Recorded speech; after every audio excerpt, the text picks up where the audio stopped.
What's it been like this Friday Yes, in Khartoum? speaking of,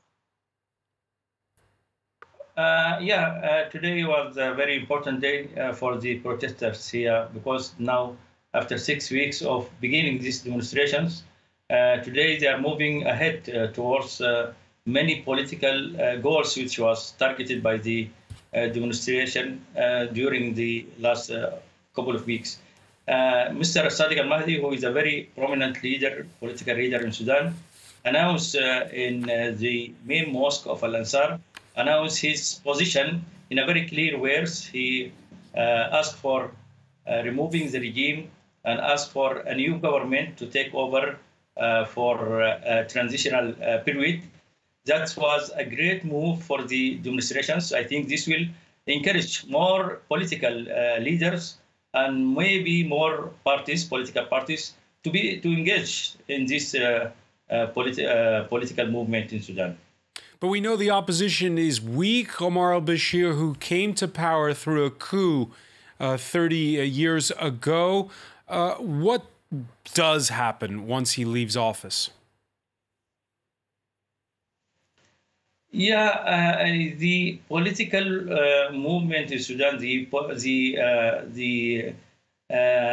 oppositions in particular, I think during all these 30 years, they were not practicing a very serious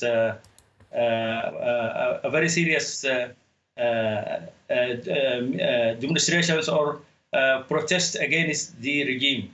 Because some even arguing on that point, Osman, some even arguing on that point that part of the reason of the success of the protest movements we've seen, the reason they've taken off, is because they're not coming from political parties, but from civil society. Yeah, you can say this. Who triggers these demonstrations in Adbara, which is in 19th of December. It was by most of the people, or the Sudanese normal people. It was not triggered politically. But right now, there was a great shift. Most of the people now who are protesting in Khartoum, they are not calling for economical reform, or they are not talking about the economical crisis. They are talking now about a very one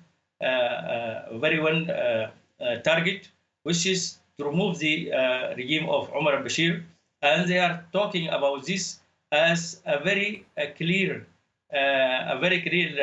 target that will not be negotiated in any other way, because they have practiced in the last years national dialogue, and they know very well that there is no any way to remove the government except this way, by the demonstrations, and they will continue like that till they remove the government. Osman Mirgani, this week we saw Omar al-Bashir go to Qatar, go to Kuwait, go to the Emirates. He comes back with pledges of financial backing, of oil. Is he bolstered by those trips? No, I don't think so. We're quite sure that he got nothing from Qatar. Actually, he visited only Qatar. He was planning to visit other Gulf countries, but till now, he visited only Qatar. And according to my knowledge, I think he didn't get anything from Qatar. They promised him to support Sudan politically. They are talking about the political stabilization in Sudan. They are talking about the safety of the people of Sudan, but they never they never give him, or even promise him to give him, any financial assistance.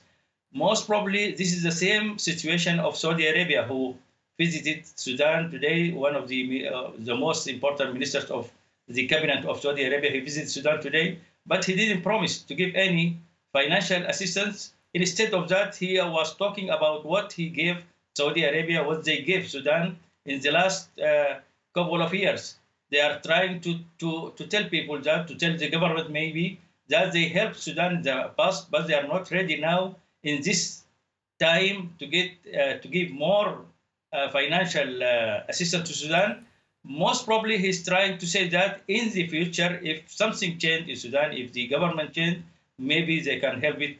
They can help Sudan in the future. But right now, they don't. They don't promise to give any assistance to Omar al-Bashir. So I think he's isolated internationally and in the region. He was quite isolated. Because when he goes to Qatar, many see it as a reminder of the old Muslim Brotherhood alliance between Bashir and the Qataris. Yeah, I think that was right.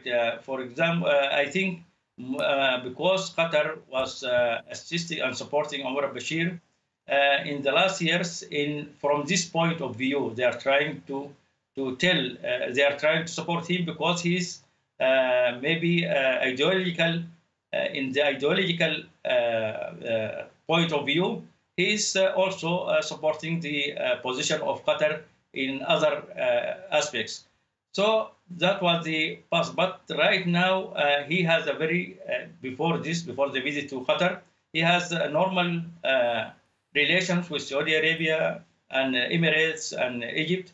And these three countries, they are not in, they are trying to comfort any Muslim Brotherhood, and they have a very great problem with their Muslim Brotherhood in their countries. They are against Muslim Brotherhood.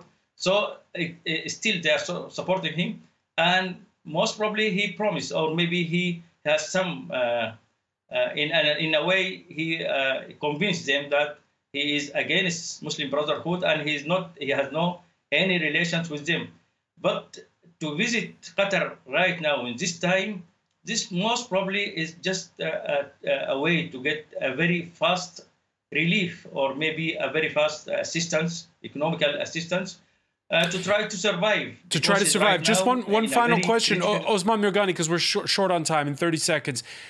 Omar al-Bashir, the ultimate survivor, right? He's still in power after the partition of the country with South Sudan, after the U.S. airstrikes to try to take out Osama bin Laden in the 1990s, after the indictment over the war in Darfur. Why is this time different?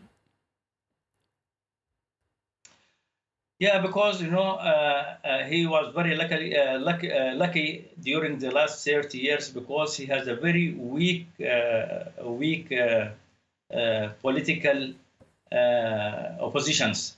But right now it is completely changed. Now he's not dealing with the political parties. He is now dealing with the people of Sudan. All of the people of Sudan right now in the street, all of the political parties, all of the people now with one voice, they are asking him to step down. This is completely different than the past. Osman Mirghani, editor-in-chief of the newspaper Al Tayar. Many thanks for joining us from Khartoum.